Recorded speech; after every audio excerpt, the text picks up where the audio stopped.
What's going on, everyone? So, a little bit late, but I'm doing my Week 9 NFL reaction, and then shortly after will be the Week 10 prediction video.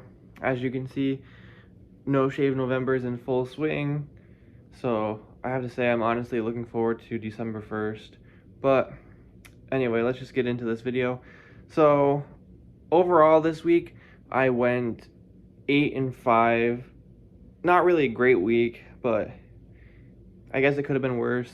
Um, Unfortunately, a few of these games really killed me. But let's jump right into the Thursday night game. I had the Eagles all out for this game against the Texans. And it was actually a pretty close game up until the last few minutes, but the Eagles did pull it out. So they are now 8-0. No surprise there. And then we have Colts at Patriots. For a lot of reasons, I really saw this as a complete lock for the Patriots. And one of those reasons being they were playing against a rookie quarterback who was only starting like his second game. And you know the record of rookie quarterbacks against Bill Belichick. It's crazy. So I had a feeling our defense would just devour him. And that's exactly what happened. So another win and 5-4 for the Patriots, even though we're still in last place in our division. We'll see how the offense can do after the bye week, because right now we pretty much just have Ramondre Stevenson carrying the team. Moving on to the Chargers and Falcons game. This is one that I wish I would have won. I did pick the Falcons for this, and they almost came away with a victory, but the Chargers pulled this one out and handed us our first loss of the week. Following that game, we had the Dolphins at the Bears. I did pick the Dolphins to win this game in a close one because I thought their offense would just overpower the Bears' offense. And that's kind of what happened. So, Dolphins win 35-32.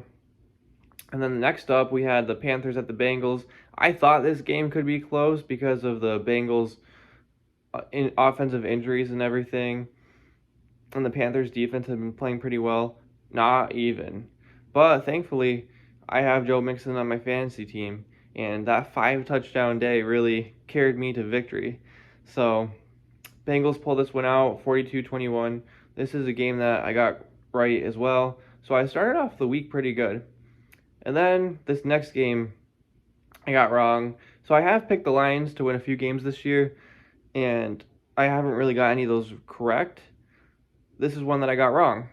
Of course, betting on the Packers has not been a great decision this year either, but the Packers have historically just owned the Lions. Not this time. They lose 9-15. Packers look absolutely horrible. Lions pull this one out.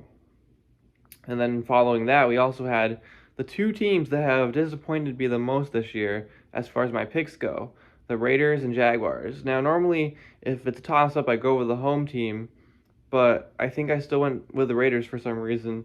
That was a mistake. The Jaguars won that one 27-20. Can't win them all, I guess.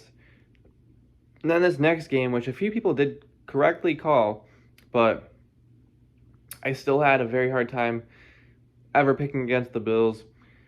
But the Jets defense seemed to be the Bills' kryptonite in this game. Another one I got wrong. And now the Bills are 6-2, and the Jets are 6-3. But still, the Bills' offense is clearly better. It's just one of those matchups. Next, we had another another close game. I thought this one could be a close game for sure, and I was a little nervous about it, but I did pick the Vikings over Washington, and they pulled that one out, so they are now 7-1. And then after that, we have the Seahawks at the Cardinals. I decided to put my faith in Geno Smith, and he really came through. So Seahawks win 31-21. Seahawks are 6-3. Cardinals are 3-6. Who would have guessed, right? Next up, we have. See, I always say don't bet against Brady, and then I do bet against him, and I get burned. I went with the Rams again. I just had to go with like historical matchups, and the Rams the past two seasons have won all their games against the Buccaneers, and they lost. Although if they played better, they would have won. But Brady did his little 45-second down the field drill and was able to pop one in the end zone. So good for them. Back in first place in their division at 4-5. Next up, we have the Titans and the Chiefs. The Titans have always given the Chiefs and the Bills a run for their money. They didn't give the Bills a run for their money this year, but they did with the Chiefs. And one could say that the Titans deserve to win this game, but regardless, the Chiefs won 2017. I did pick the Chiefs because I'm not one to bet against Mahomes. But the Titans are kind of back in there. They start off the years pretty rough, and then they manage to get in a favorable position. They play in a weak division, so they win it even with, well, the record's not bad, but, they're pretty much going to win their division pretty decisively. But that Derrick Henry, he's something else. Monday Night Football. I was contemplating whether I should pick the Saints or not, but I just thought the Ravens' rushing attack might be a little too much for the Saints to handle, and it was. The Ravens' defense also held the Saints to 13 points. The Saints have been inconsistent all year. Ravens improved to 6-3. Saints fall to 3-6. So that's our overall reaction to Week 9. We had a lot of teams on bye this week. We had the Browns, Giants, Steelers, Broncos, Cowboys, and 49ers all on bye. So we will see them in action this coming week. Overall, for the standings, not a whole lot has really been able to shake up, but that AFC East is pretty tight. A lot of good teams in there. The NFC North, between the Ravens and Bengals, I think that's going to come down to the wire. The AFC South is already locked up with the Titans. And the AFC West, the Chargers, they're making a push, but the Chiefs still remain on top. In the NFC, it's kind of the same thing as the AFC West, or the AFC East, I should say. You got the Eagles at 8-0. Pretty easy schedule so far, but they are 8-0. Cowboys are 6-2. Giants are 6-2. It's going to be really interesting to see what happens.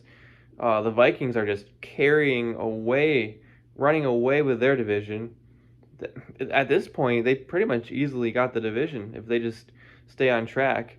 The Buccaneers are tied with the same record with the Falcons, but they do have the tiebreaker right now at 4-5. And then in the NFC West, the Seahawks are the clear-cut first-place leaders. Next behind them is the 4-4 49ers. So we'll see what happens from here. We're pretty much a little over halfway through the season, so it'll be interesting. Let me know what you think in the comments, and we'll see you next time.